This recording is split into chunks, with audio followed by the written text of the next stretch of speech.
Hi, Shafak. Hello. So finally, we are again, in another webinar, but this time, after the new law entered into effect, that's the first new fun webinar. So I'm very glad. I'm in Istanbul. You are in Lisbon, Yes, as uh, usual. as usual. I just came from Lisbon. It was a great weather, but I'm lucky here in Istanbul. It's the same. It's very good weather. So Today, we'll wait a today, little bit. yes, let's chat a bit because we have the highest number of registrations for this webinar. So we are also very excited. We've been telling everyone for the last 6 months, like, wait for us. So we created the expectation. But I just want to have a few more minutes for everybody to join, not to miss anything. But in any case, we will have this webinar as recording. So we will share with everyone registered, and probably we will be putting it in a YouTube for everybody to gain information. Today, not only investors, but the partners are also, and maybe some of the competition also listening us. So we are very excited about it. And that's why we will focus on the investment part of it, even it is Golden Visa, but we will have three valuable law firms that are assisting, supporting our investors that are joining time to time to give their approach on the new eligibility law and everything, and what they think about their due diligence on our management regulation and the presentation. So we will be having all from Edge, Legal Square, and VCA law firms, all the partners that will be supporting us during the webinar. And at the end, we will have a Q&A session that we will try to cover all the questions around it. Yes, just before we start and while waiting, maybe 2-3 minutes more, and I see already we are over 200 participants, which is great. Hopefully we'll beat the record today. But I remember the first fund launch webinar in 2018 where there was no one, I mean, no one, meaning there was no competition, no business partners, because Golden Visa, was purely in real estate, and we were the first to do it, and it was a bit, tough at the beginning. So I'm happy that it became the industry, and now the only way to make a Golden Visa eligible investment through the fund. So I'm happy that we were the first to do it, but it was very difficult in 2018-19. So today we are very lucky that at least people know that Golden Visa is through funds only, and we are the Golden market Visa leader. is not over. This is also important because we made our subject like this because there has been so much things going on that many of the markets are not aware that it's not over, because the first perception in February by the Prime Minister was really to end it. But at the end, the fund route still is accepted, but with special conditions that we will walk you through today. Maybe just before we move in, I think let's try to maybe just present you who will be speaking today. So basically, Hakan Kadal, our chairman, and I'm the chief commercial officer responsible of all the sales and marketing activities. So as I mentioned previously, our legal advisors, Ana Rita Reis, Manuel Bento Nogueira, and João Coriel will be participating during the webinar. Why 3 lawyers? Well, these 3 lawyers are really well known about the Golden Visa investments. Some other branches as well, but specifically, we have a lot of investors with all of them. And we wanted to make sure what they think about the eligibility, because this is so important for the investors' perspective. This is the main trigger to have this golden visa and then the passport. So if there is any doubt about the eligibility of the fund, this is so risky for the investor for the whole process. And as these are closed-ended funds, it's not very liquid. So we wanted to hear from different law firms their perception of the law. That's why it's tricky. So there are, as the funds route was, one of the alternatives till now, everybody was doing real estate. Now we see a lot of real estate golden visa players moving to funds. So it will be very challenging times, and I think it's as you said, right. It's very careful. I mean, investors have to be very careful in selecting the right investments in terms of track record, but at the same time, golden visa eligibility, as the law will be applied, and the application details are not confirmed yet. So it's very difficult to make sure that you have an investment which is eligible to golden visa. And that's why.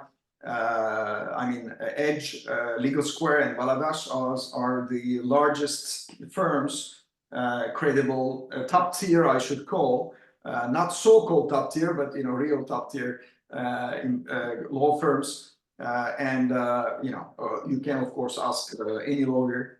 I think it would be great, but at least, Shafak, you have chosen the very top three.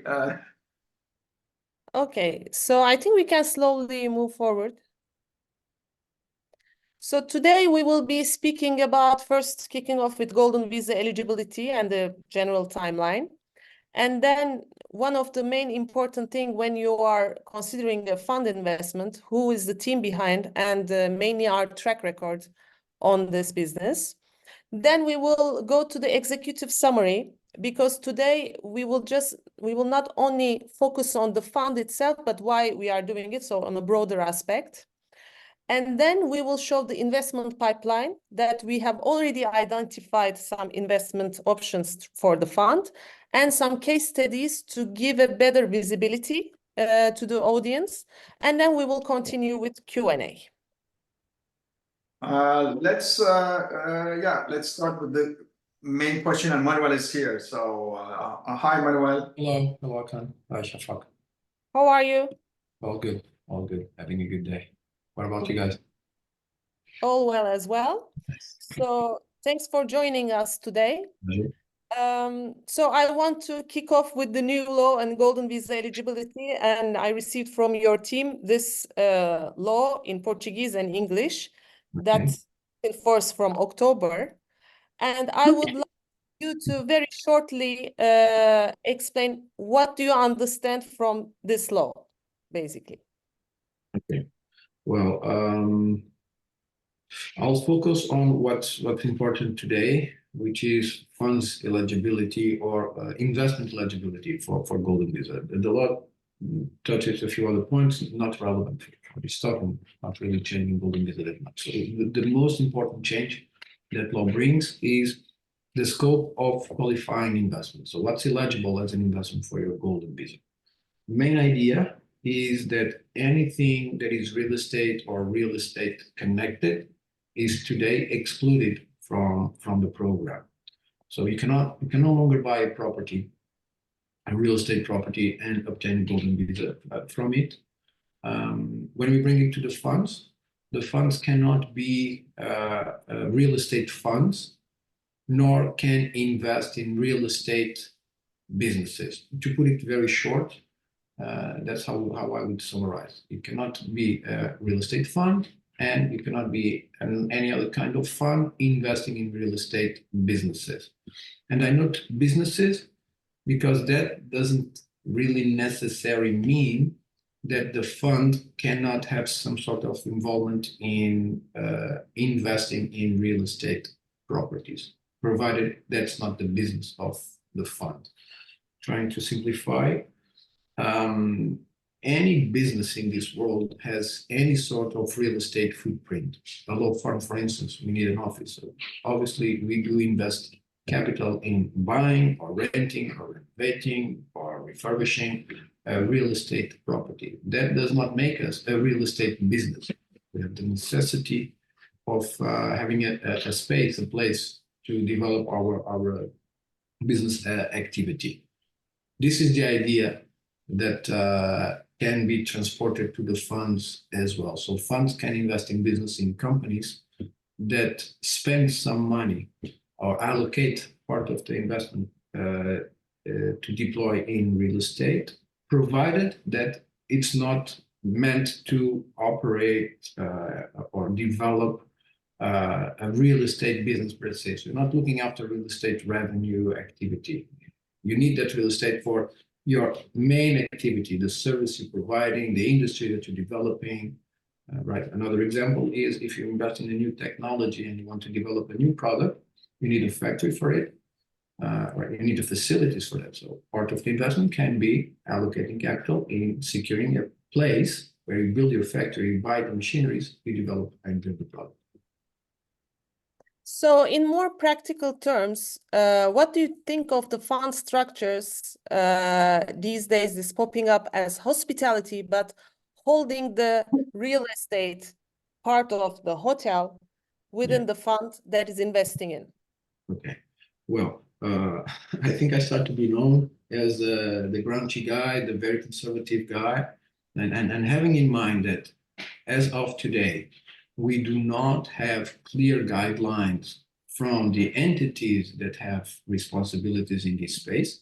I mean, the Portuguese SEC, CMVM, or the Portuguese Immigration Office, now renamed IMA, none of these entities came with their understanding of the new law, which means we are still in a very virgin land. So I prefer not to be the one stretching the limits to say where we go, right? So I don't want our clients to be the ones taking the risk to take a step further to see if it qualifies or not. So to be in a very safe spot, I would prefer to not have real estate ownership in the funds that direct or indirect, I mean, not even via the SPVs where the fund invests, in the fund's balance sheet.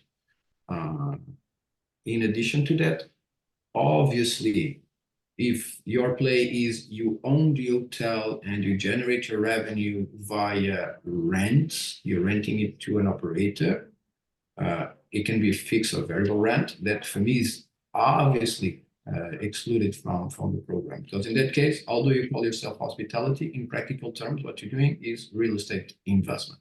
You buy a real estate property and you rent it, you give it to someone else to operate. And what you perceive is a revenue from giving access to another entity. Okay. Can I add one thing here? We are doing real estate investment for the last 25 years. There are asset classes, which is real estate investment asset classes, offices, hotels, residential, or even, student housing. So there are investors of property. So it's PropCo normally, investors, pension funds, it's an asset class, institutional. So they're owners of the real estate. And then what they do, they're renting or giving the management to a third party, which means an operating company, either to manage it as a hotel or to manage it as a,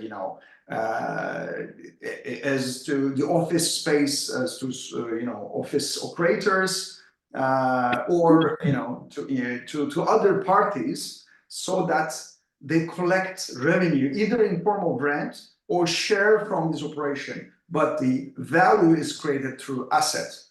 And the operating income is towards the investment is, of course, is the minority, because the equity heavy part is the PropCo.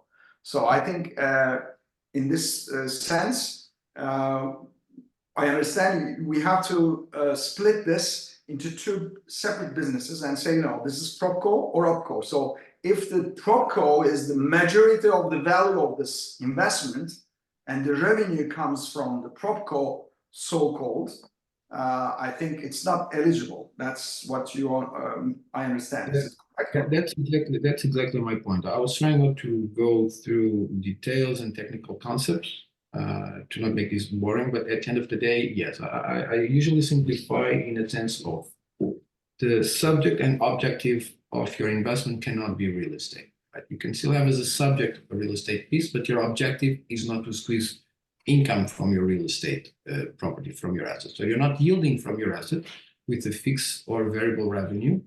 You're doing something else.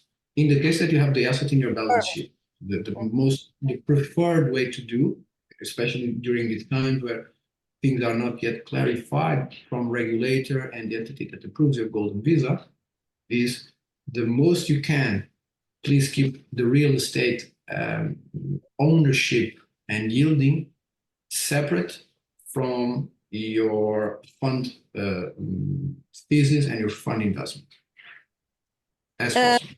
As a last question, in the light of all these, what we have spoken and your perception of the law, whatever we have sent on the Ando fund, do you see any risk, or do you see it's eligible?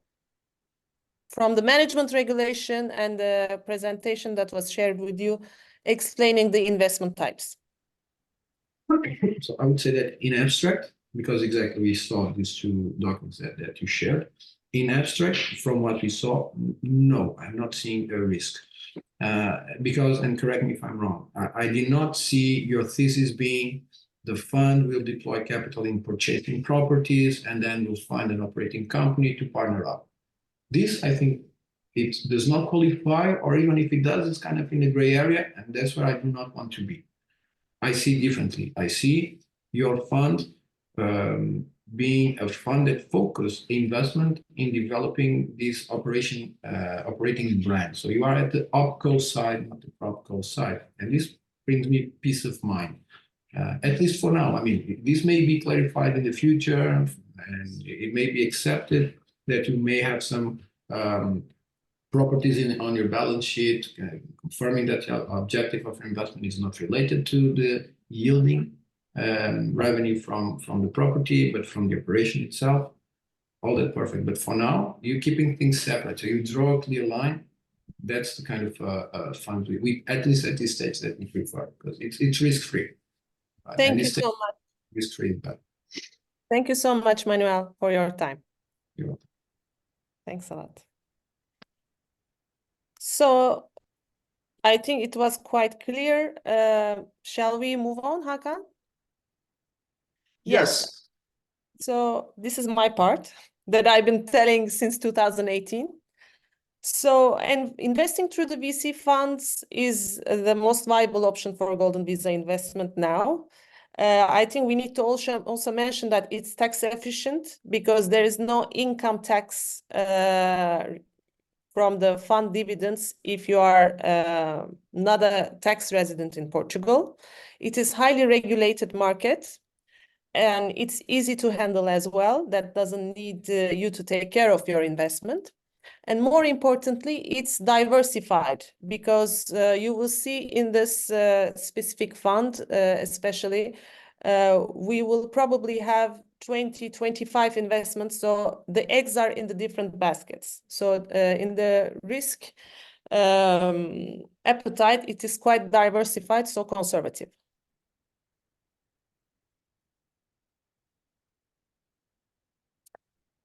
So maybe we have to speak about our track record. As Hakan mentioned, nowadays, because this is the only investment type for golden visa, we see also pure developers are trying to structure a fund and try to have the property inside. However, this was already we are the pioneers of this market since 2018 when this investment type started to be accepted. So by today, we have more than 600 investors from 40 different countries, and you can see from the map the different countries we have investors from, but some of them are little, so they are not mentioned. And we advise these funds and raised more than 180 million euro. So this is why it's important nowadays, since there are a lot of funds popping up, it is also really important the capacity to raise enough funds to make the business plan operating. So while you are doing your short list of the Golden Visa investment funds, you have to see the capacity of fundraising, which we can clearly say we are the market leader. So now I will make Hakan speak. I think before jumping in the specifics of the fund itself, can you give us provide an executive summary that captures more than that? Thank you. But you know, when I start speaking, I never stop. So you have to stop me. Let's see. Let's see. I think Okay. learn to do so. Okay. Well, executive summary. I think, you know, you should just remind 7 points, and I will go one by one very quickly, and then maybe we'll go to details if you have any further questions. But first, this fund is not investing into real estate directly or indirectly, but only in the operations management of service departments. And we have a target return of 8% net annual return, out of which 5% is, you know, almost basis, and then with an upside sharing mechanism, we can go up to 8%. So it's between 5 to 8, but the target is to get to 8. The second point, it has a special focus on service departments. Service departments are the fastest growing business in hospitality. So we have been, as a real estate investor, looked into many hotel properties. Hotel properties weren't really attractive in the sense that there's volatility, there's a lot of competition, especially if you are not in the city centers. You know, hotels are not the right asset class or management operation which could be attractive. So in that sense, we have selected an operation which is focused on service departments. And service departments is the fastest growing market for the next 5 to 10 years, growing thanks to Airbnb. You know, Airbnb has opened a new horizon to the hospitality market. Private rental market, it is so-called, which includes the individual apartments, is growing 14% every year. So it is surpassing the hotels and resorts market by 6% every year. Plus, the private rental market consists of mainly individual apartments, Airbnb, which means they are in everywhere, including Portugal, you know, in US or in Europe, in many countries, you know, more and more limited by legislations, because governments don't want individual apartments in residential compounds to be managed and not declare the tax, security, and etc. So there's a huge public opinion, which creates a huge opportunity for brands and operating companies like us, which are concentrated on the corporate and organized part of the service department. So it's a unique opportunity for us. Thirdly, we are focusing in this business with a group, Ando Living, which is currently the market leader in Portugal and expanding internationally to other countries. So currently, Ando Living Group, where we are also the majority investors, and also Prima Euro Fund, which is the 67.5 million euro fund raised, is also one of the investors of Ando Group, is concentrated on this business, managing 1,300 apartments currently, and targeting to get to 6,000 apartments, so with a proven track record. So I think it's not a fund structured to sell you a golden visa at all. So for us, the fund is structured on a successful brand and business. Of course, it's a relatively cheap financing for this business. So our aim is to grow the business thanks to investors, but of course, giving a low risk but stable income. The fourth point you should remember is we target to become a leading lifestyle brand in Europe. And to do so, we will be talking about how we can do that is through creating clubs which has restaurants and concept store and, you know, a bar and social facilities to attract people. And there we are partnering with the top F&B operators in Europe, in each country, to start with Portugal and then in the next couple of countries. So that's the key element of the business, which will higher the average daily rate of our service departments. So it is the fifth point you should remember. It's a growing but profitable business. So which means although we grow, we're profitable because our EBITDA, which means the profitability, is 3 times more than the market. We'll tell you why. That's why, I mean, we're very much concentrated on this business growing to Europe.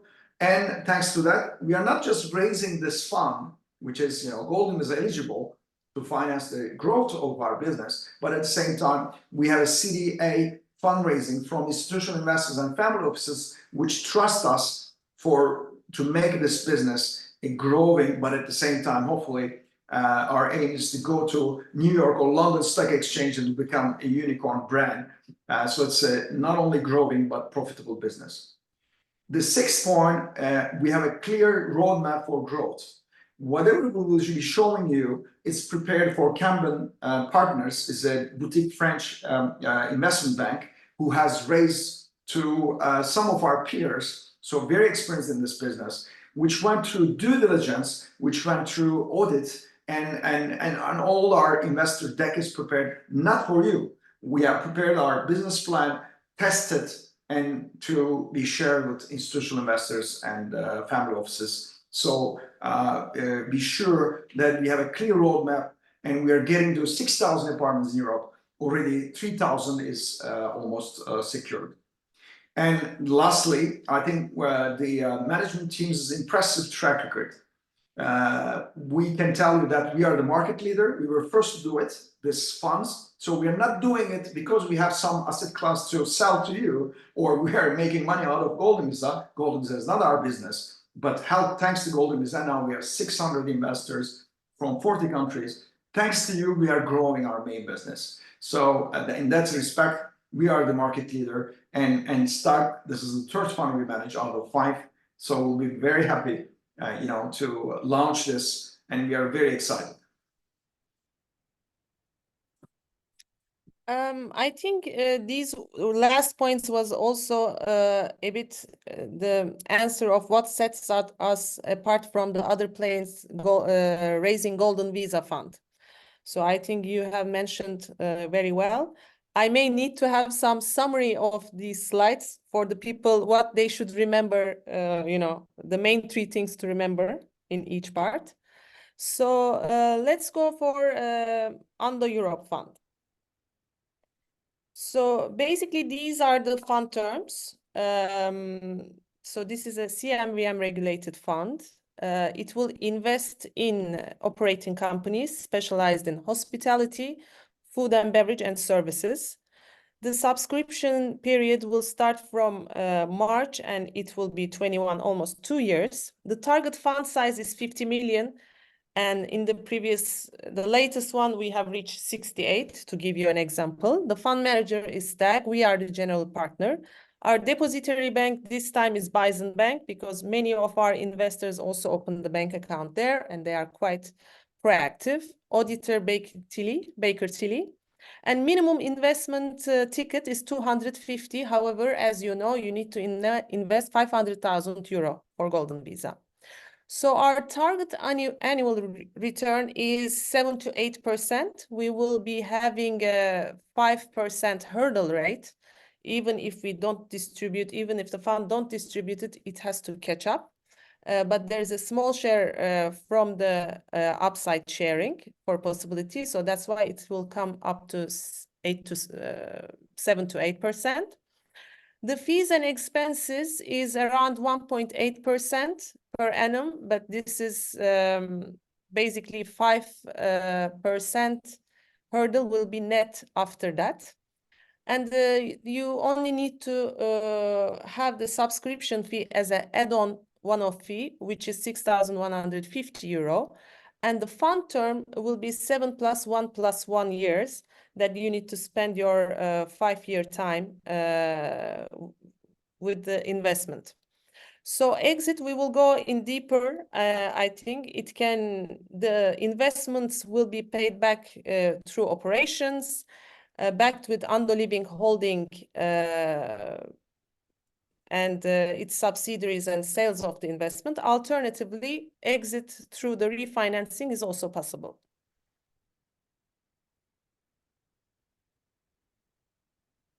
So would you like to explain this part, Hakan? Yes, I think we have Anarita joining us. Maybe while I explain that, as we say, the fund, Ando Europe Fund, is investing in operating companies. So there is no underlying real estate assets. It's just an operating company. It's not a propco.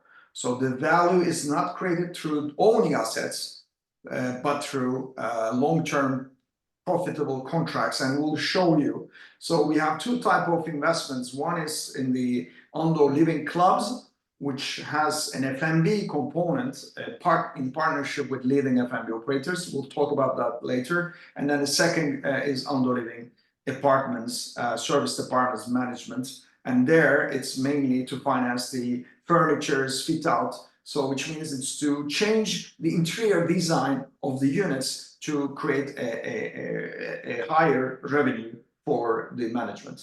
So these are the two types of investments. And I think this is where Anarita maybe should jump in. Anarita, hi, but we can't see you. Hi, sorry. I was just trying to put on the background. I'm sorry. How are you? That's fine. That's fine. Hopefully, we see you, not just the background, because the opposite will be worse. Just see the background and not you. So it's No, okay. no. I'm here, listening to what you're saying. Great. Well done. Perfect. Now you can ask the question, Shafak. Now that the background is ready. Now it's official. Now it's official. Thank you so much for your time as well.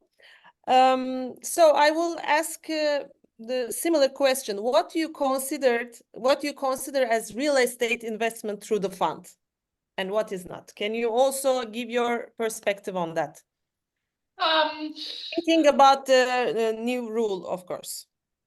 Yes, so it's important. I'm not sure what was said totally, but it's important to give the context that the alteration to the Golden Visa, namely the alteration to the funds and the removal of the property option from one of the eligible investments for the Golden Visa comes from habitation crisis, which is in Portugal at the moment, and it was inserted in a package of measures designed called more habitation. So the focus was always to create more habitation and to protect properties and rentals, etc. So it's important to have that background in order to understand why, to try to understand why some of these measures were implemented. The same way that they have removed completely the direct investment in property, so you can no longer buy property through for the Golden Visa purposes, regardless of the location or regardless of the type of property. You remember the first step was to remove residential property, and then now for good, any type of property. What happened was that there was some property investments sort of like disguised as a fund, in a sense that if a fund is gathering money from the investors whose main object is to buy, promote, develop, and sell property, this is in fact an indirect investment in real estate, because you're financing those companies, and their core business, their main activity is to develop or make profit through the sale of real estate.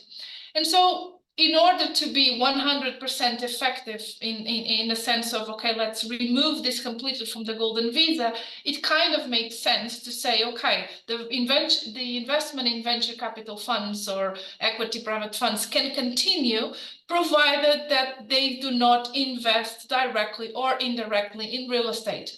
And this means, of course, what I have just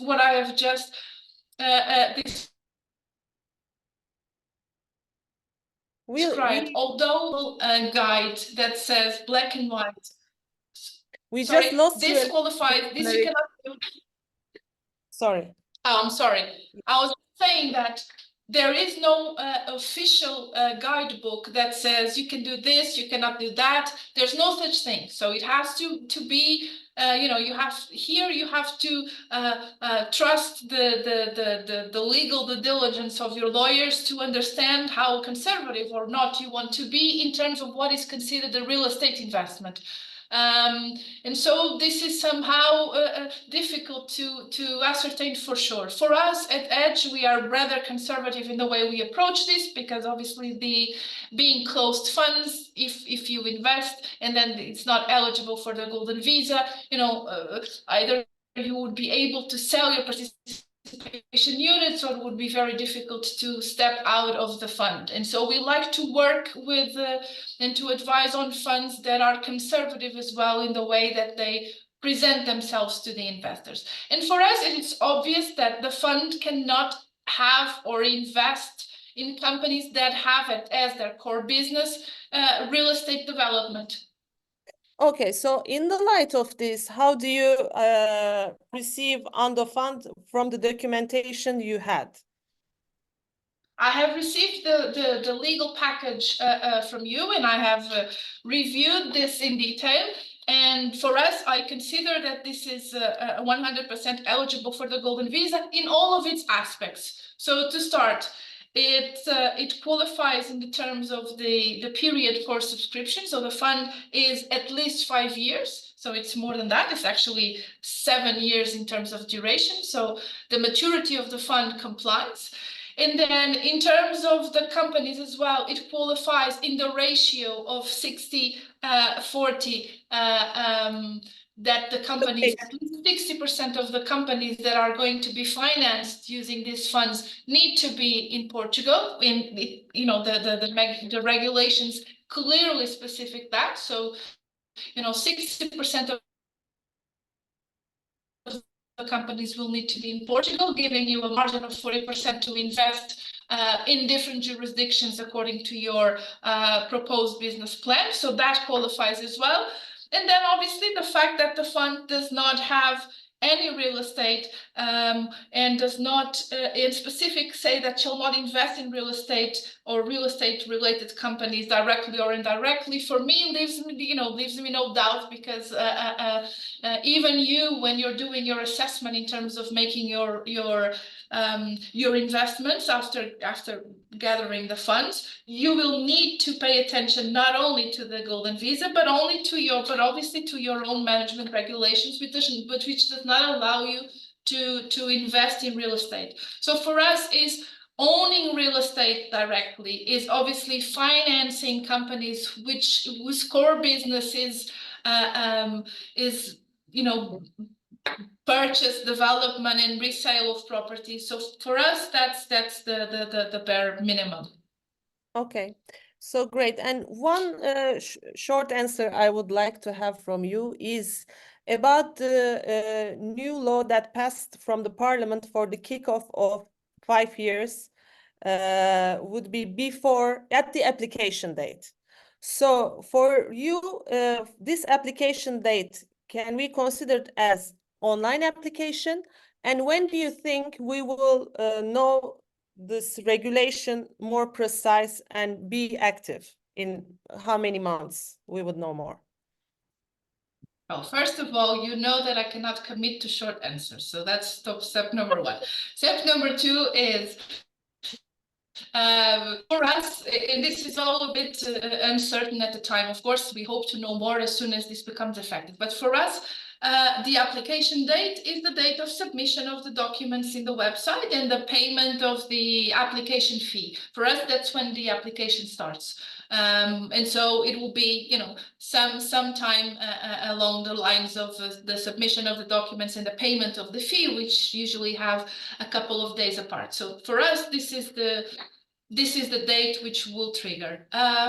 This has been approved in Parliament by vast majority, but when sent to the President of the Republic, he had some questions specifically related not to this point, but specifically related to another option to gain Portuguese nationality, which is via the Sephardic Jews route.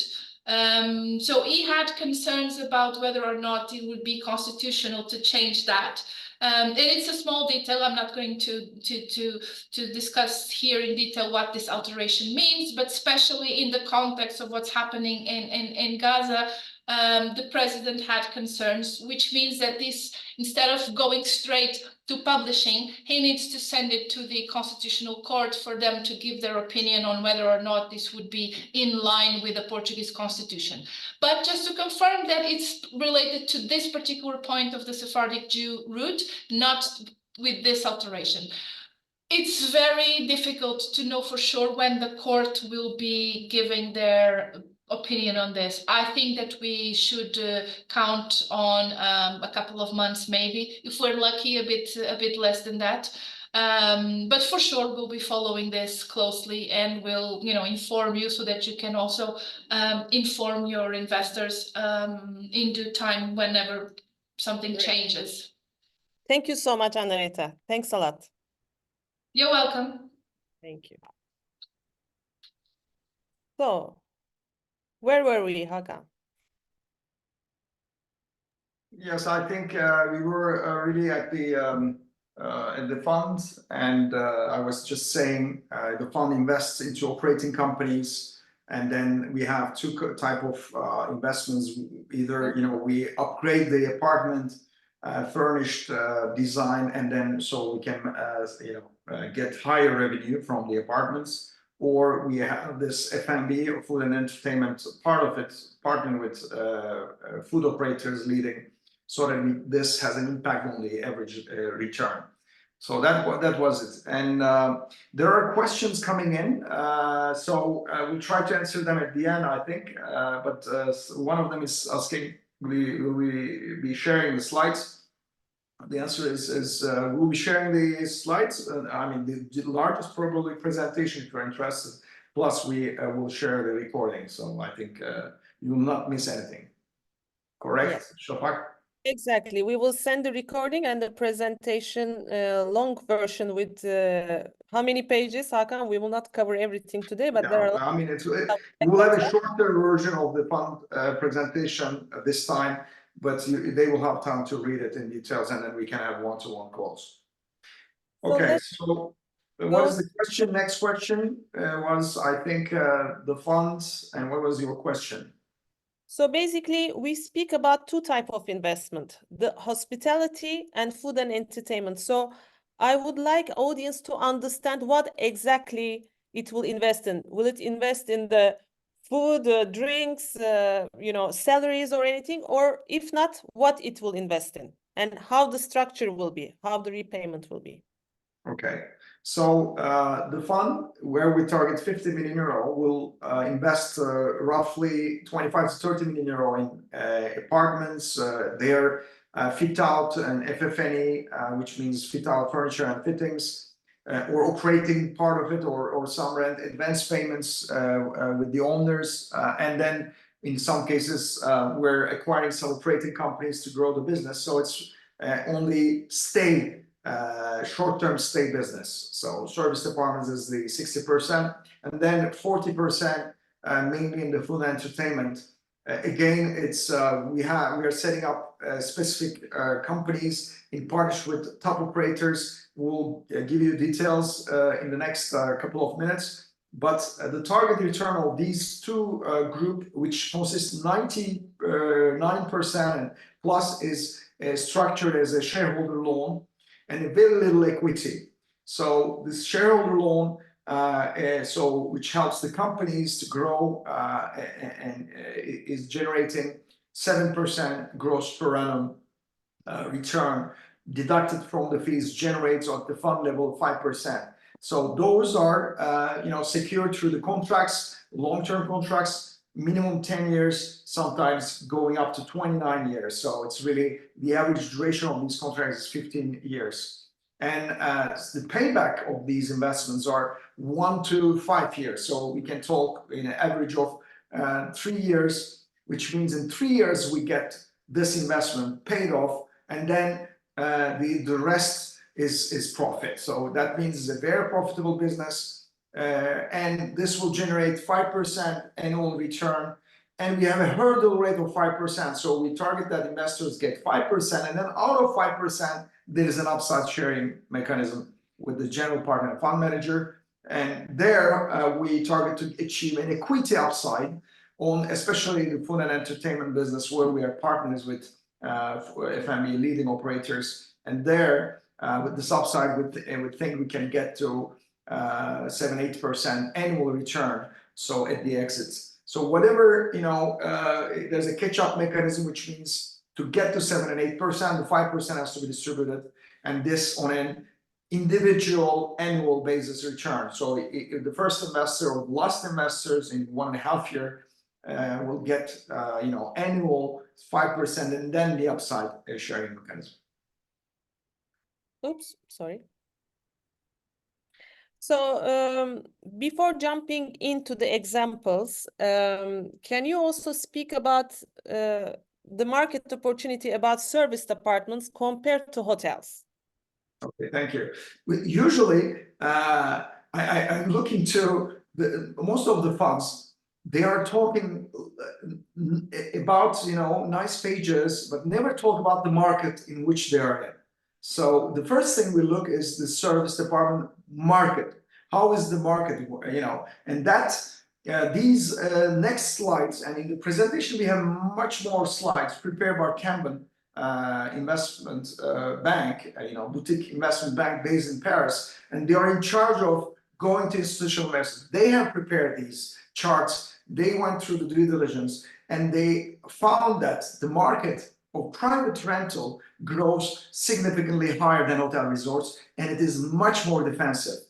To give you an example, one thing that you should remember in this topic in market, service departments grows more defensive in pandemic. As an example, as Ando Living 2020, so during pandemic, we have 78% occupancy rate versus hotels 30%. Hotels, especially resort hotels, were going almost bankrupt, and there was almost a very difficult times for 2 years, while we have benefited.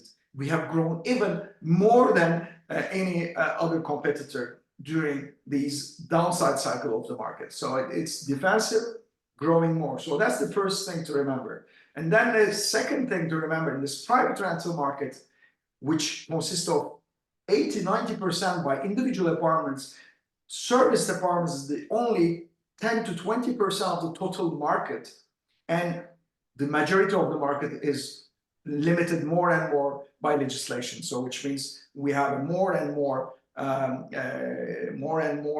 let's say legislative restrictions. So the brands are growing even higher, and that's the choice of the premium travelers, thanks to online business going, remote working, service department business growing, and there are not that many brands, and there is almost no lifestyle brand. So that's the market opportunity we are seeking. Okay, now let's speak about the Ando Living Group, because it's as I told you, not only this, but this is whatever we are doing around the company is about Ando now, and this fund will be as well. So would you give us some insights about it, about the concept of Ando? Yes, I think Ando Group is is our core business and growing. And the group operation started 8 years ago. So 8 years of continuous business. We went through this pandemic. We went through legislative changes, and all helping us. And we decided to make this group a more lifestyle and branded. As a summary, we can say that we are managing 1,300 out of them, 1,150 operating today, and roughly 200 onboarding. So 1,300 apartments. We are the market leader in Portugal, and the branded part of it is Ando Living. And you can go to booking, or book andoliving.com to see some of our apartments. We have 9 to 9.5 ratings in booking, and we are the host, super host with Lovely Stay. And you can also go to booklovelystay.com. In both cases, you will see that this operation is not at all, not for Golden Visa, but it's our core business. and a growing business where we manage 1,003 apartments and the market leader in Portugal. One last thing I think I should say, we have discovered, especially for the last 3 years, that the lifestyle component of this market, this is where there's a huge profitability, 3 times more profitable. Plus, of course, why? It's the average daily rate is 212 euro. This is 23 real numbers. Went through the due diligence. You know, you can check everything. You can go booking.com and check the prices. Or on the other side, non-branded, which means normal apartments without any brand generates 142 euro average. So branded generates more revenue. Plus, we have a lower rent or management contracts, revenue sharing with the owners. I will rephrase again. We are managing and paying part of the revenue as a rent or management share, management variable to owners. We are not the owners, so we are the only operators of this business, and we generate 3 times more revenue on the branded. That's why we are growing in the branded, and why we are making so much more profitability in branded, because we have an attractive value proposition for asset owners, and they come to us. They want their building branded, and now we are working with institutional investors, pension funds. We're working with developers. They want their buildings branded Ando Living, and that's where we are. And we are also partnering with developers which sell their apartments with Ando Living. So lifestyle premium hospitality brand is the second point, and the third point is tech driven. That's why we're expanding. This business model works well. We're already we have 7 clubs, the attraction destination, and then at the walking distance usually we have houses, which has a more profitability, and that's why the business model is tested in Lisbon. Well, you can come, you know, you can visit our locations in Lisbon. You can check the booking.com rates, and we have already live locations, and we have 3 clubs to be opened soon. So we are probably giving a very good performance. And clubs is the heart of Ando Living, with a lot of signature functions. We have opened the first resident-only club. You can come and visit in Lisbon, but at the same time we'll be opening soon the first concept hub, which has restaurant, bar, and concept store. And then the F&B part of it is one of the key drivers of value for this business. And we have a very successful, proven track record within the group. We have had Yamba in Caparica, the beach club, which has been selected the best, one of the top 2 out of 20 beach clubs in the world after Scorpios in Mykonos. So Ando Beach Club, now redesigned, will be opening soon with an F&B operator. And I think that's why it is very lifestyle-oriented brand. So now we want to see the investment, like the pipeline, and what will be the type of investments to more make it more concrete. I think we now have the general numbers and everything, but as it's been 1 hour, maybe we should pass to the case studies. Okay, well, thank you very much. Just before going there, 2 things. One, we are growing to 6,000 apartments. We have already 67.5 million euro financing secured through Prima Euro Fund. We are targeting to raise 50 million euro through Ando Europe Fund, and then we have Series A fundraising targeting 25 million euros. So we're talking about serious financing, 150 million euro to back the growth of this business, and we're almost halfway reaching half of 6,000 apartments. So hopefully we'll be talking in the next 3 to 4 years, hopefully to become listed on one of the stock exchanges in Europe. So you are right. I mean, it's a bit maybe macro, but we should be talking about more specific. So in this fund and with Ando Living operating companies, we have already identified a list of buildings we don't own. The owners are different. We will just sign a management contracts in which we will invest in the furniture. We'll make kind of a facelifting.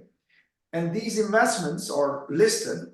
So we are planning to invest 18 million euro to generate a revenue of 22 million euro, out of which we target an EBITDA profitability of 5.6. So 25% profitability versus market, which is turning around 10% EBITDA. So it's a very profitable investment.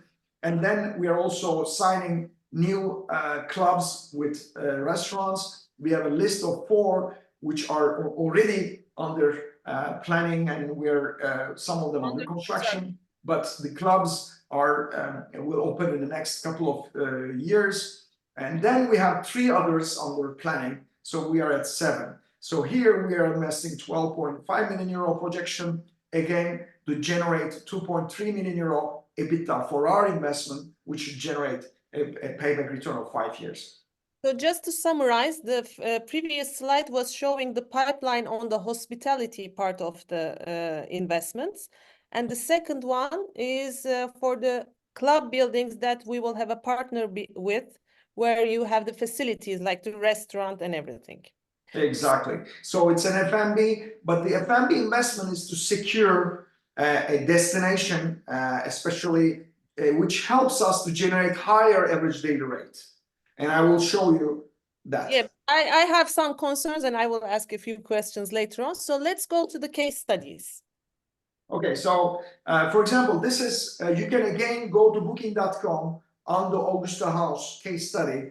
We have 6 units, a small building on the top location, and we have made 173,000 euro furniture and little facelifting to these 6 apartments, which generates 125,000 euro revenue net for us. So it's 1.4 years payback. So very straight, you can go and check, you can stay there. And by the way, the investors of Ando Eurofarm will benefit from corporate rates in any Ando location, so that you can go by yourself, check the quality, and get, we will be happy to. And the cocktail at the bar, right? You said. Of course, we'll have the discounts on our F&B locations, of course, but I don't know if it's only cocktails. I'm fine.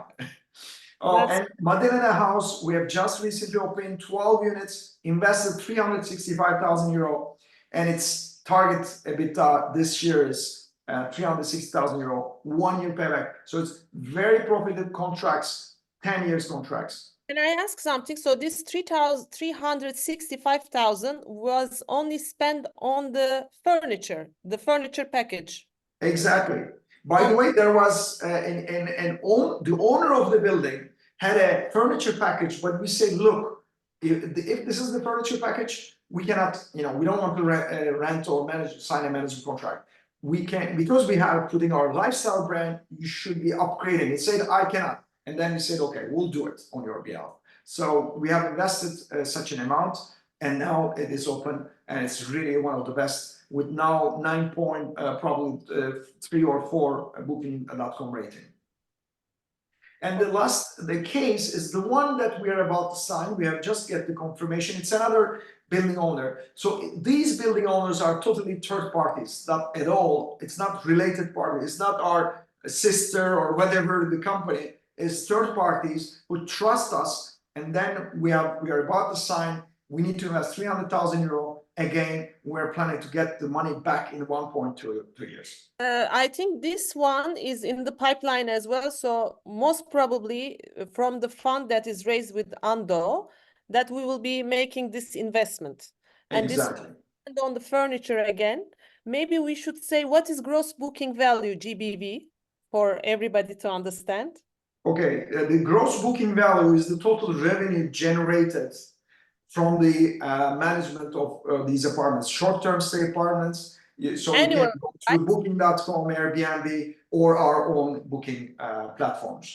Annual gross booking value, right? It's annual for 11 apartments. So we are talking about roughly 90,000 euro revenue per apartment, which generates, significant revenue for us. So the target is to generate for us 250,000 euro. So of course, out of this 1 million euro roughly revenue, we pay commissions to booking.com, Airbnb.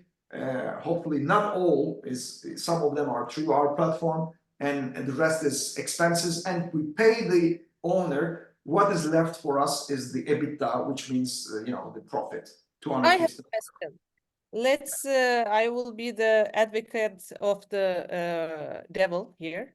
Let's assume there is a COVID and this gross booking value is not met and the target EBITDA was never there. How the fund repayment will be done? So, thanks for the question. You should ask the question to any fund partner. Please feel free to ask any questions you want, and please, we will take the Q&A from the audience, so you can ask any questions you want. First of all, it's tested. We went through 2020 pandemic. We were occupied 78%. So we have a significant software and IT investment behind in-house, which adjusts the pricing of the unit. So meaning, if the occupancy level go down, we reduce the pricing. So which means we were 78% occupant during pandemic, which generated 2.8% return for the building owners. We were still profitable when we were making loss, because our rental contracts and management contracts are so attractive, thanks to the brand. You know, there's very little downside risk. Of course, I cannot say that there's no downside, it's theoretical. But when we were at the break-even, hotels were dying. So I think I'm very confident. Even for that, you mentioned about the corporate guarantee. Of course, I mean, imagine we have 20 to 30 locations in which we invest, which is usually paid 1 to 3 years, in clubs 3 to 5 years. Imagine we have 25 to 30 different locations invested with long-term contracts. It is possible that in 2, 3, 4 locations we may not gain or lose money. But the rest is, I mean, 80%. And in my life, I made, you know, maybe probably 1.8 billion euro of investments in my life. It doesn't mean that I have made money in each single investment. It's diversified. So, I mean, the rest of the investments will generate revenue. Plus, we have an F&B partners in club locations. We will come there. Also take the risk. Sorry? So, we will be focusing on the F&B part, but maybe we can pass to the next. Okay. And plus, we have the corporate guarantee Ando Living Holding. If you know, if something goes wrong and these investments cannot be hedged at the investment level, then we have the corporate guarantee. The last 2 cases are from the clubs. Why we are doing these clubs? It's for not just, you know, F&B and restaurant business, because this generates significantly higher revenue on the rent to market or on the management stay part. So in that respect, we're planning to make this location has just started the construction, and we have just signed a 20 years contract, and then 3 million euro investment we are planning for the interior design and fittings, and we target 6 million euro revenue, and we will be owning 50% of this management company in partnership with an F&B operator, and 4 years of payback. So that's the one case. And the second case is Ando Beach Club, which previously ex-Yamba, Caparica. And we are redesigning and opening, hopefully this year, maybe next year, depending on the permit, but everything is almost ready. We have our F&B partner onboarded, 25 years contract, 5 million euro investment, generating 1.5 EBITDA, but significant value for the brand. You know that Soho House, you know, bought Scorpios. Why? It's because of this lifestyle component. That's why we have chosen a case. Now we're hopefully soon signing with Platform Group Ruiz Sanchez. They are the market leader in this business. They have 120 million euro revenue generated from roughly 150 apartments, and they serve 7 million euro meals annually. And hopefully we are signing with them 3 clubs in Lisbon and also Caparica. That means they are helping us to make the clubs a real success story. And this success story is great cases we have selected for you. Hoxton Hotels, Mama Shelter, and Soho Houses. Their F&B revenue is equal almost in these locations to their stay revenue, hospitality revenue. And there, a very good example is again with our hopefully a potential family operator platform is managing a Rocco restaurant. You can go again internet and check what is Rocco, what is platform, and they have they are doing the restaurant of Islands Hotel, and thanks to that, the average daily rate of Islands Hotel, which has opened, it's a Marriott hotel chain brand, and Islands Hotel benefited and doubled the average daily rate of their rooms. You can check their rooms, you can go to, but thanks to Rocco, our family operator partner, they have doubled their revenue. So that's exactly why we are doing this family operations with great partners is to generate revenue not only on this business, but helping our, let's say, core business. Hospitality. Okay, in the meanwhile, we have also Joao Valadares joining us. So as a last legal advisor. Hello, Joao, do you hear us? Yes, I think. Do you hear me? Exactly, now we do hear you, great. Thanks so much for joining. We have already some questions that are asked, mostly on the investment side, but a few on Golden Visa. But before we jump in, I would like you to explain if how the Golden Visa eligibility will checked by IMA. So is it going to be only the declaration? And what is the risk if there is a real estate component? Even today, it's not like this, but in the upcoming years, what it could bring to the potential investor that is invested in a fund that is at the end invested in real estate? Okay, that is quite a simple answer. The reason why the Golden Visa program was amended was because there was a public perception that direct investment in real estate was making prices in Lisbon and other cities in Portugal go stratospheric. Okay, so they decided that you cannot directly or indirectly invest in real estate in order to secure a Golden Visa. Mm-hmm. So Golden Visa, probably someone else has already explained, but is a very good concept. You are entitled to travel throughout Schengen for the duration of the program. You are entitled, if you wish, to live in Portugal, or either you can choose to only stay for 14 days over a 2 years period, with no obligation whatsoever to be here for more than that. Okay? At the end of the program, you are entitled to a pass to citizenship or permanent residence if you want to move to Portugal. Okay, this is very simple, and you don't have to make anything else. Concerning the investment, of course, in the first moment, the fund management company will have to issue a declaration that the fund is compliant with the requirements. But there is going to be some subsequent checks. Okay, and I would not like to advise a client of mine to go into a fund when there is a hint of suspicion that they are indirectly investing in real estate, because that will jeopardize all the investment. Well, you won't lose the investment, but you will lose the ability to finally get your permanent residency or your citizenship, which is the ultimate goal of the Golden Visa. Exactly. So I believe you have also seen the management regulation and the presentation and what we are explaining here. How would you classify this fund?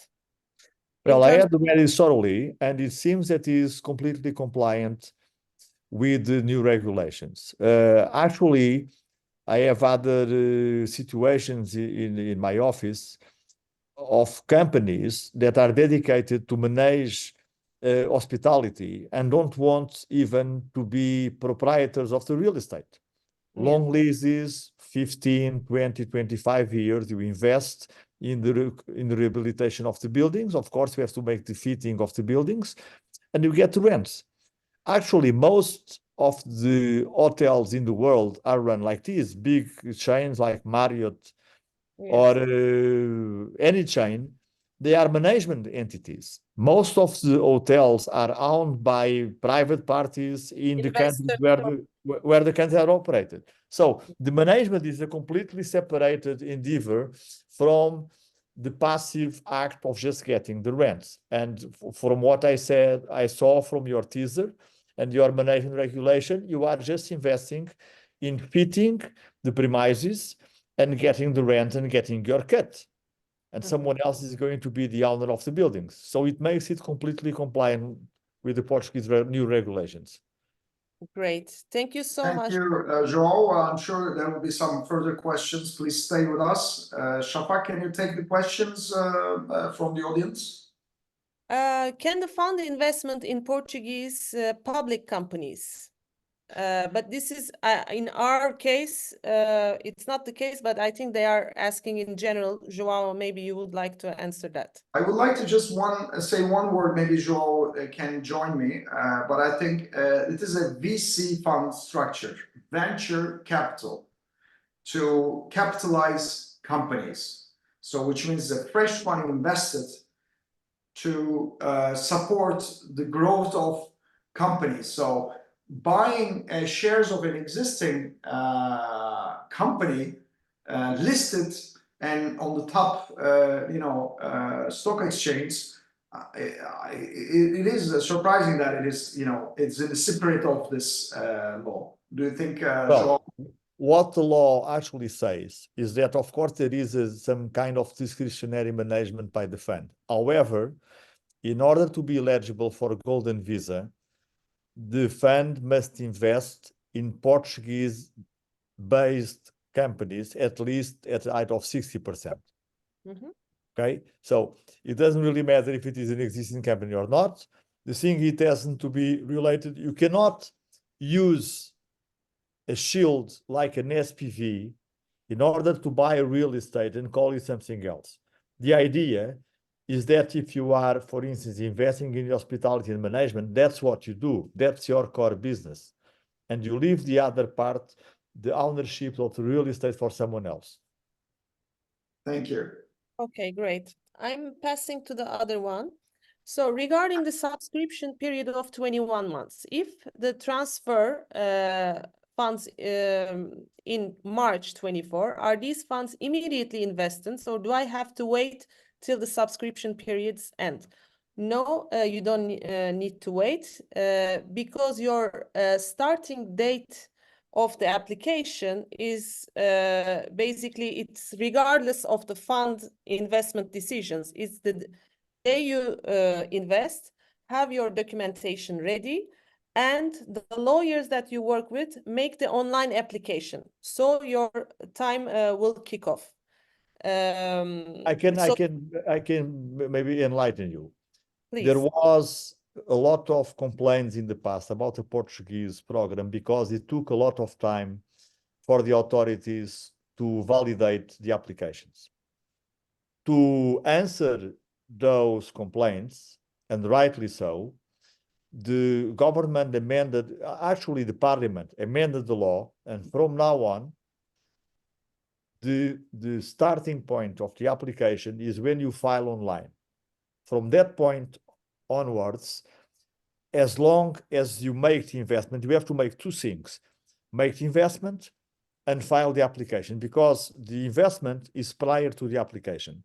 Okay, so it can be made in the same day or in the subsequent day. Okay, you have to prove in the online application file that you have already made the investment and the other related bureaucracies, and it starts to count the starting point for the 5 years that you can apply for the permanent residency or for the citizenship, starts counting on the day that you submit the file. At this moment, the law is not still enacted because the president sent it to the Constitutional Court for an unrelated question that has to do with asylum, because it's a nationality law.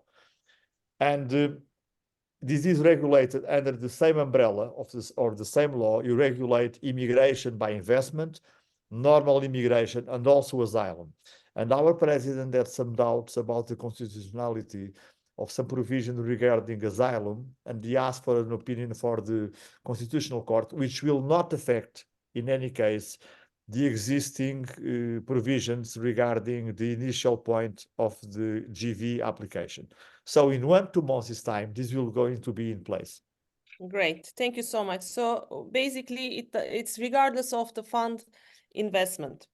Hakan, I have You have to invest in the fund, and then the fund management. Of course, they are not going to rush and buy the first thing that comes to end. They have a time. There is a time to actually invest the funds, and of course, the subscriptions to the fund are not going to be all made at the same time. So you don't need to invest all the money at the same time. You have a business opportunity, you make an investment, you gather some more money, you make another investment. So these are the sole discretion of the fund manager. Great.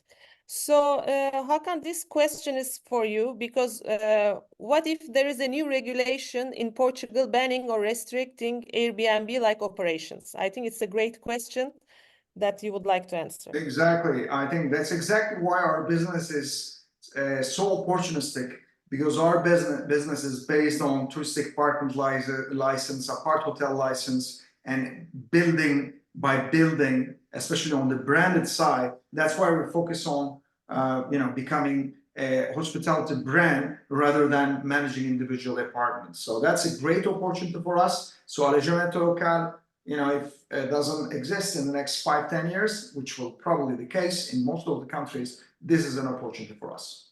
Because we are in the touristic license, we are not on Airbnb, especially on the branded side. This is considered touristic apartments, and if the Airbnb is totally closed, these license will be the only ones holding have the possibility of exploring this unit. So this makes us an opportunity, not on the other side. The same attendee asked also about the exit. Is there an option of giving up the golden visa and have exit from the fund? Well, we have 4 funds we advise, or we are general partner of 4 funds in which we have had some of the investors exited early. So usually we do it two ways. One is because we have a liquidity, we reduce the capital at the General Assembly to be approved. That's what we have done with 5 investors. And then another 4 or 5 investors, we have sold their unit to new investors. So there are 2 ways of doing it. But in our specific case, especially in this fund, the liquidity will be even higher because there's no real estate investment. Most of our investment is 1 to 5 years of payback. So we will have a lot of liquidity available. So we can go to the General Assembly or have liquidity enough to reduce capital if necessary. Okay. So all the investments, both in food and entertainment and hospitality sector, needs to be in Portugal, correct? Or what is the relation with 60 and 40? I will be explaining that. This is a brand coming from Portugal. But for the golden visa eligibility part, 60% should be invested in Portugal, as João and Ana Rita was explaining, and 40% can be allocated to outside of Portugal. So we will always keep the track of this, percentages. So the fund can invest out of Portugal. However, there was another question about this. If the fund invests in real estate outside of Portugal, even outside of Portugal, let's say this 40% in Greece that is buying a hospitality building or anything, will it be eligible for a golden visa? João? Yes, basically we will make sure that Ando Living is the main business is Portugal. So it's not through investing into different companies elsewhere. It's through the Ando Living holding company and its subsidiaries based in Portugal. We may have some, for example, we are about to sign a management contract in Madrid. We're about to hopefully sign some buildings management in London. We're bidding for Paris. So those are through our Ando Living group, and we will make sure that probably it's not even 40%. We'll make sure that it is less than 1/3. And the other question, Joao, for the real estate investment, even outside of Portugal, for the eligibility part? Well, I would say that what you have said is actually quasi correct. The law says that you have to invest 60% in Portuguese companies. It doesn't say that the assets must all be in Portugal or 60% of the assets must be in Portugal. It's the Portuguese companies. Mhm. If the company in the future aims to diversify, I don't see a problem. Anyway, this fund has a maturity of a number of years, and as it goes, it has to be clarified. I like the stance in when you start with the utmost caution, you are only investing in management and mostly in Portugal. And so otherwise, if there is a guidance in the future that says that it will allow you to do something else outside of Portugal, maybe so. In the beginning, I will be very conservative and keep it like that. Okay, very great.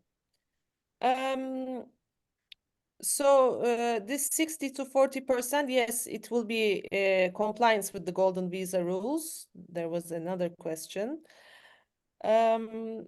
So in the fund overview, there was a 30 million, but this target size is 50 million. What will be the distribution of the rest, Hakan? Okay, so the fund target size is 50 million euro. So that means we'll make 50 million euro investments into different diversified contracts. And that means this will generate an additional income of 30 million euro revenue minimum as a minimum. So that means we'll have an EBITDA of 10 million euro, out of which we'll be able to pay back easily with these investments the 7% annual minus the fees, 5%, plus the FMB operation upside. So it means the 30 million euro is not the revenue of the fund, it's the revenue of the investments. And this should generate enough profitable to pay back the loan. And at least from the Portuguese side, tax-free. Exactly. That's great. Do the clubs stand alone so that anyone can go, or are these only used for the people that stay in Ando property? Well, the aim is like Hoxton hotels or Mama Shelter is open to public. The only difference of these clubs, it's very social destinations. As I said, we're hopefully signing with Platform Group. They have 150 restaurants and very popular restaurants. The aim is to create a destination in which residents have some priority booking rights, some discounts. They're invited to some special events. We are doing parties, for example, for the beach clubs, and residents have always advantages compared to locals. So to giving this, added value to make sure that our residents will benefit even more than the locals. Okay, there is a good challenging question. How is Ando's rent revenues, actually stay revenues, let's say it, it's not correct to say rent, not counted as real estate business income? First, I want Hakan, please, your view, and I will also ask to Joao. So those revenues are not rent revenues. So it means we are not renting and subleasing. What we are doing, like a hotel operator, we have a short-term stay touristic apartment license where we manage apartments. The average stay is 3.8 days in our the units we manage. So 1,300 apartments we manage, and the short-term stay average is 3.8. We are like a hotel operator. So in this respect, we are managing from the booking, from how do you call it, to check in. We are doing all the concierge services. We are cleaning. We're making sure that the guest is happy. They can call us to book anything in advance. And plus now we're opening clubs where they can benefit. We will have a gym to go. So it's like we are descattered hotel concept. It's an hospitality management business. So we don't own and not make money out of real estate. Joao, you have any Yes, inputs? I think it's from the business point of view, it's a completely separate model. The brick and mortars, they get rents. That's it. They don't get a percentage of the proceedings that they might have, but they are not intervening in the management. In this case, this company is fully focused on managing the company and extracting the more value possible out of the rooms, room service, restaurants, drinks, bars, events, weddings, celebrations of all kinds.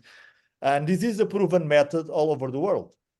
I'm on the board of one in Lisbon, and we have a lease for 25 years. And during these 25 years, we get to extract the value from our investment. And by the time it's over, we have to hand it back to the proprietor. So there are two separate businesses.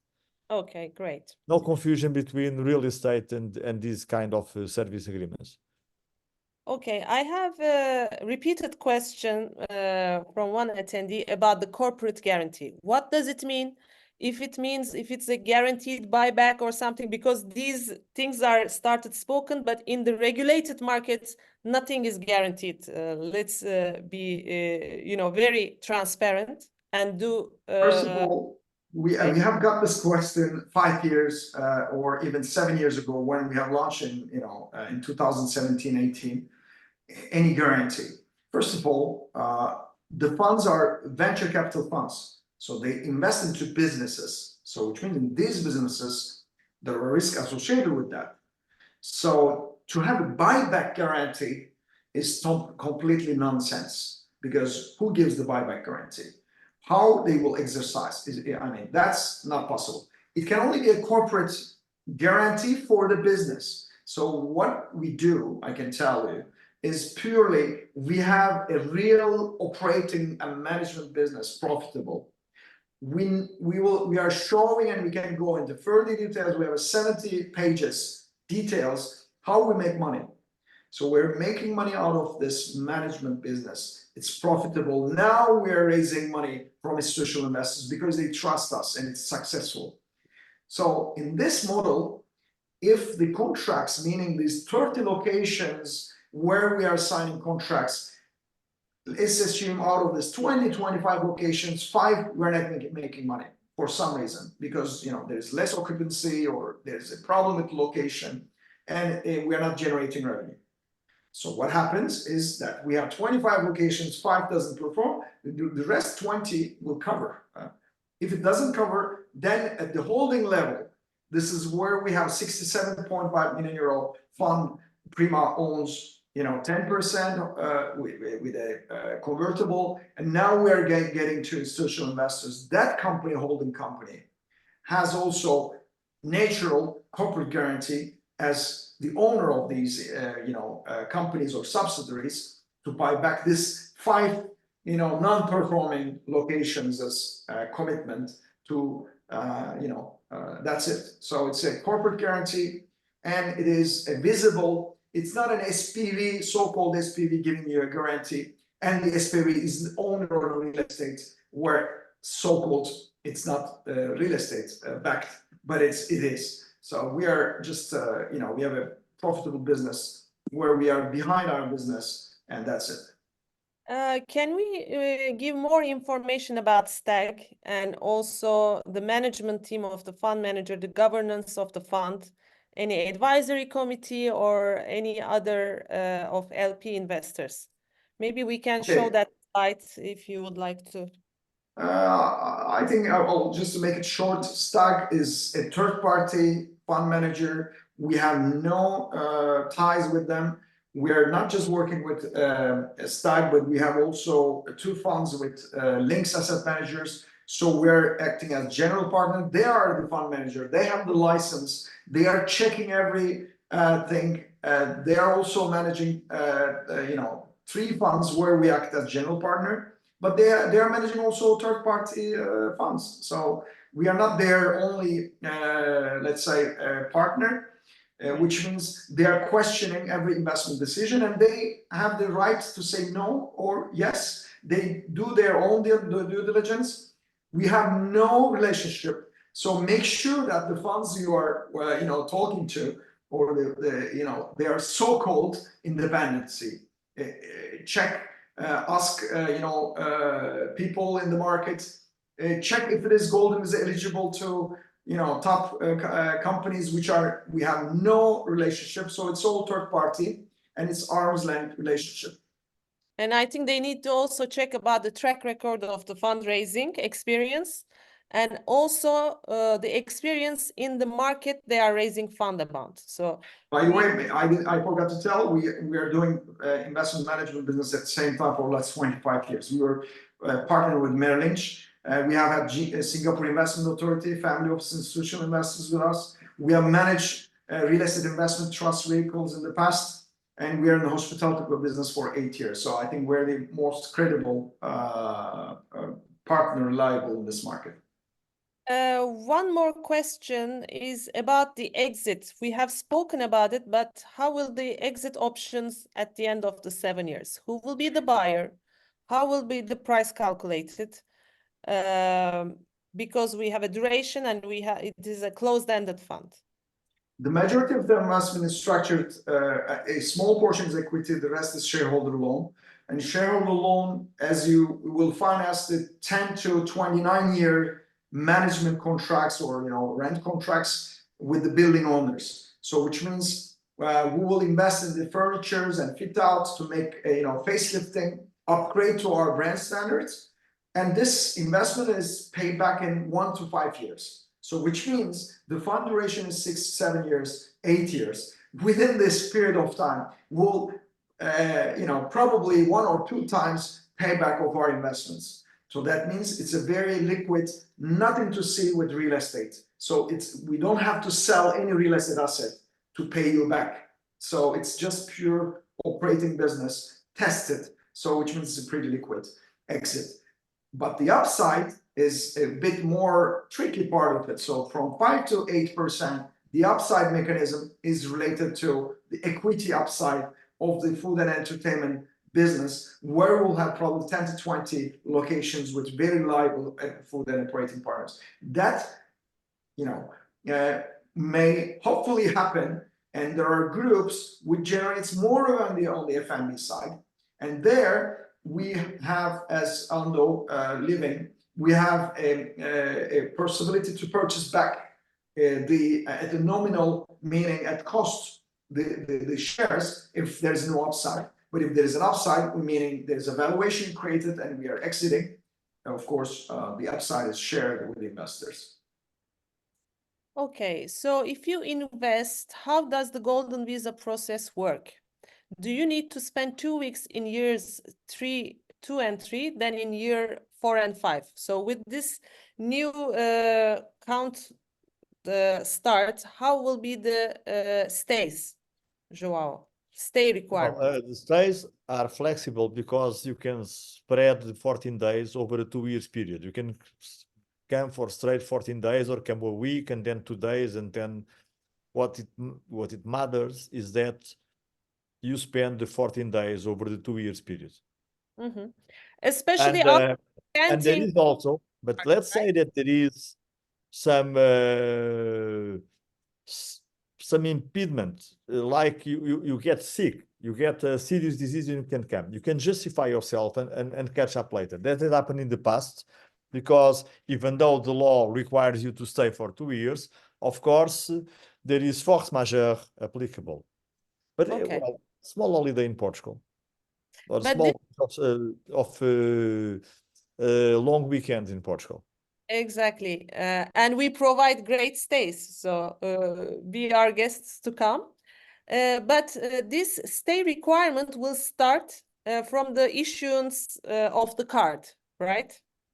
Yes, that's a different thing, because what's the great upside of the modification of the legislation is in terms of counting the 5 years to citizenship. It starts counting from the day you apply.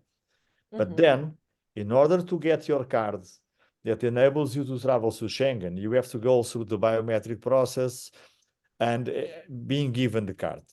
This was something that was not working in the past, And that's one of the reasons that they extinguished the former agency called CEF, and now they created a new one.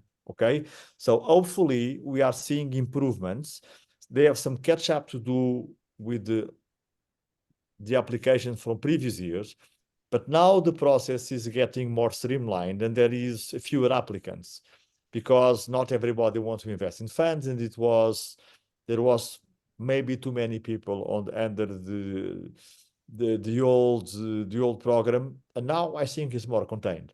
So I think at least in paper the process is more streamlined. Great. Would you like to answer the first question, Hakan? About Yes, the profitability question, no? yes. Yes, we have closed this year with 32 million euro revenue. And effectively, yes, we are reinvesting. That's why, our profitability is less. But it is a profitable business. And we are now investing to make not 1,300 apartments, but 6,000 apartments. That's why we're investing and the profitability is less. But the target, and we will send you the documentation. This documentation went through the due diligence on a private investment bank in Paris. We're talking to institutional investors. You can look to the financial deck. You will see that the profitability is 3 times more in the branded, and we will shift from non-branded to branded. And this is expected to generate 25% instead of 3 to 4%. So EBITDA level on a how they call it on a property level, management contracts will generate 25. And we should be roughly 10 to 15%, so 3 to 5 times more EBITDA than today. Great. Joao, would you like to answer this question about the Constitutional Court. exactly? Someone was asking if there is a risk that the Constitutional Court will strike down the citizenship. No, there is not. That is not in question.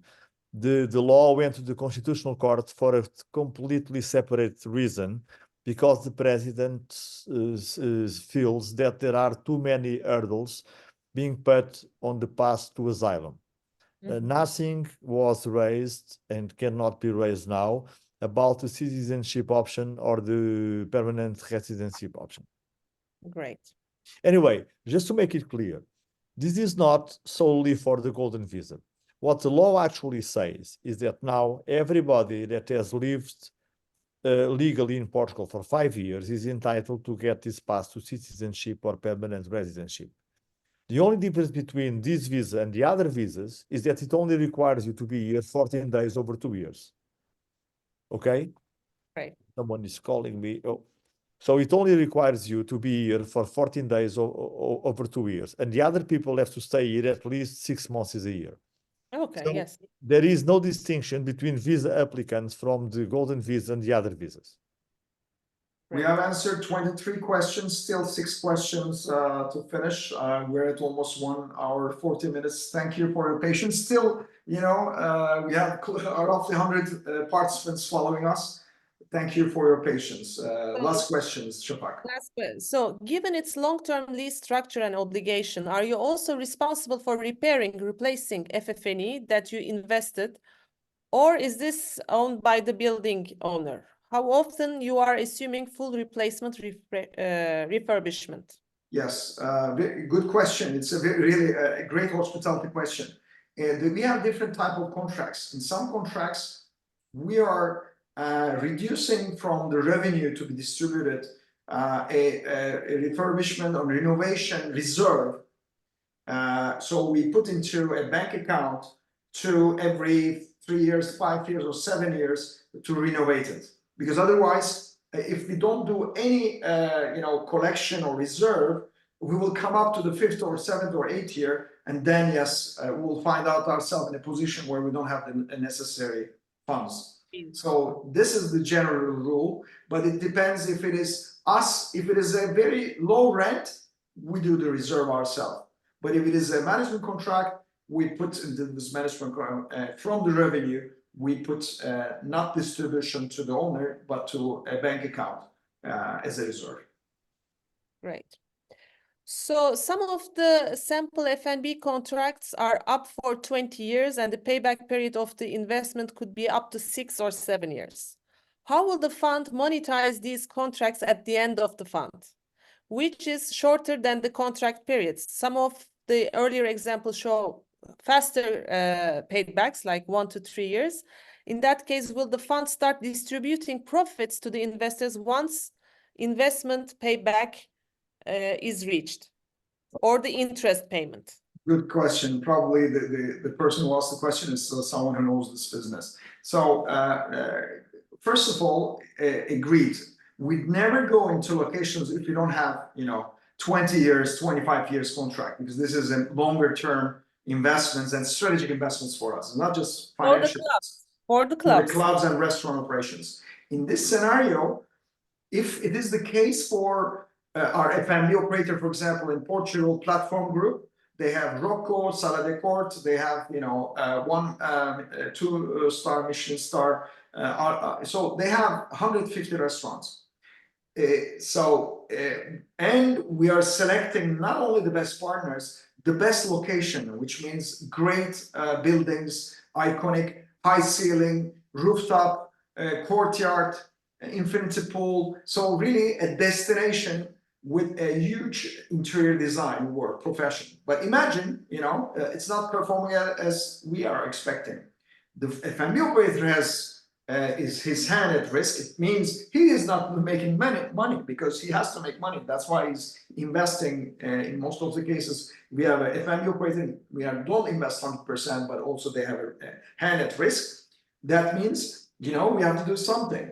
And out of this 10 to 20 clubs, none of them are just in secondary locations. They are all in best location. It has to perform. And in this part, imagine we have 2-3 locations non-performing, the rest will pay for it. But if it is not paid in 5 to 6, 7 years, some of them possibly, then we will do a refinancing and pay back, because it is not the only. Meaning we will find maybe the bank financing. Of course, if we have no bank financing in this F&B operations yet. We can easily go to the banks, have a cheaper financing. Once it's a stabilized asset, we'll get a cheaper financing. So we can exit the fund from this investment when the fund duration is ended. The only remaining part will be the small equity part with an upside potential. That, we'll see. So some questions about the fast track application. What we mean is we work together hands in hands with the legal firms. When the investment decision is made, we try to, till we come that part, we try to answer all the questions, do one-to-one calls and everything. And when you have decided, we work together with the legal firms for you to be ready for the investment, because you will need to have a NIF number, open the bank account, and pass the compliance of the fund. So we try to do everything in parallel to be efficient as much as possible to complete the investment and then apply for Golden Visa through your lawyers, which will be the case hopefully in a couple of months, the start day of your 5 years. So basically we will be sharing the recording of this session, and for the ones who are interested to know more about and have the presentation, you just need to reply us and we will be sending the presentation, and you can book one-to-one meetings with us. We will be also sharing all the information about the legal advisors that supported us today, their email address and everything, so you can get in touch with them separately for their codes, scope of services, and you can choose the one you would like to move with it, because they will be holding your hand throughout the whole process, not only for the investment part, but for the residency and then the application for the passport. So I think we covered almost all questions. There is one last question, which are the Ando competitors currently in Portugal as hospitality brand, which is important. We'll share the presentation in which you will see our competition and benchmarks in Europe. believe me, we don't have any competition in Portugal. There are apartment service department or individual operating companies which are maybe good, but as a brand, lifestyle brand, there is none. That's why we're very confident, and we don't have any competitor in Portugal, but in Ando Living lifestyle brand with this structure, and the pictures you see behind us are the Ando Living new projects coming in soon, and there's no competition in Europe. So there is no direct competition in that sense, but with the non-branded part we might have, but we are the market leader with almost 1,300 apartments.